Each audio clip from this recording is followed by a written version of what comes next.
Hi everyone, this is Steven Zawalik with Ironwoods Designs, the folks who make Bloxygen.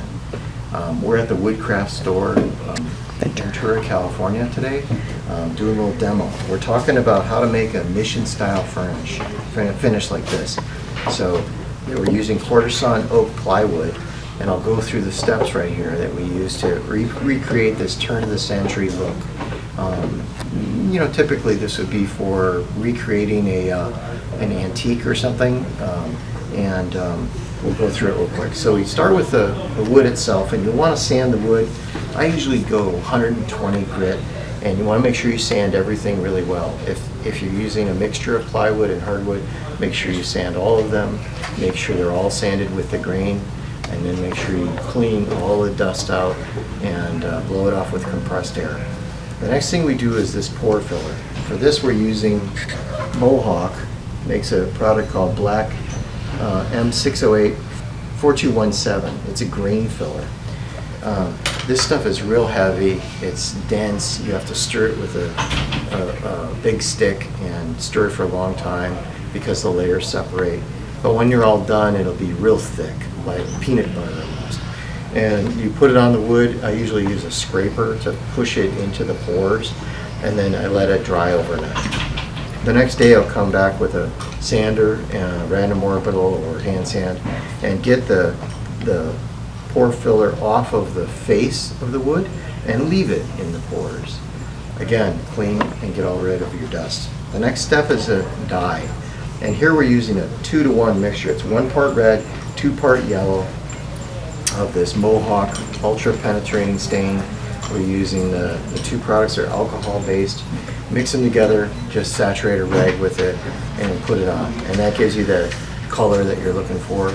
And then the next step, and you don't even have to wait very long, maybe an hour, is we use this product, which is a Czar 123 Moorish Teak. It's a stain. Mix that up real good. It's got pigments built in with the stain, and use a rag to apply it, and then put it on the wood. You're gonna have to put it on pretty thick, and then you can wait a while, let it work a little bit, maybe 10 minutes or 15 minutes, and then you can wipe it off and achieve the look you're looking for. You know, whatever that is. You can go lighter, darker.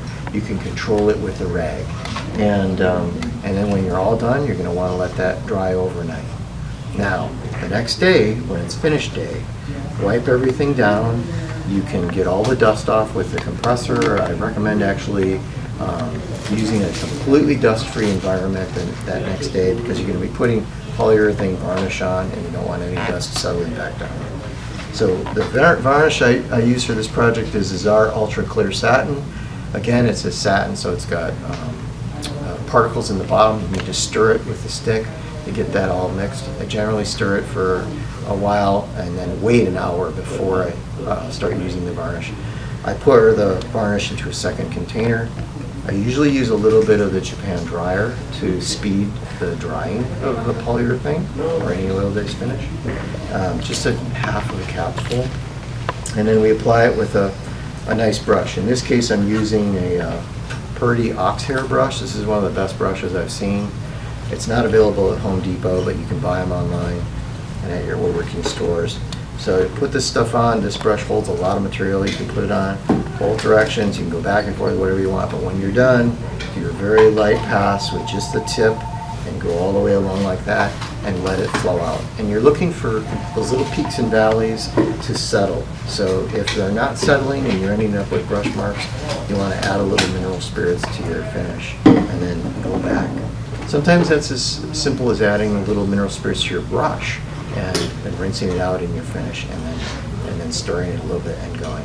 But ideally, that's what you wanted. You want them to lay down. This particular item has 2 coats of finish, and we sanded to 1,000 grit in between using 1,000 grit sandpaper like this. And when we sand, we're just going like this. Super light, super quick. Just knocking the little nibs off that have formed from dust and what have you. And that's about it. Thanks very much for watching. Great, so with all the finishes that we use here, the Mohawk pore filler, the glaze, and the polyurethane, we use Bloxygen. Bloxygen is an inert gas. You spray it in your container, seal the lid, and you can store your finishes as long as you want and it won't skin over.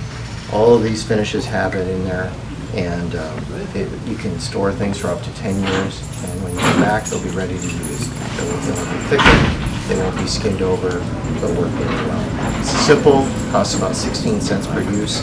They're sprayed in the container, seal the lid, and you're good to go. Thanks.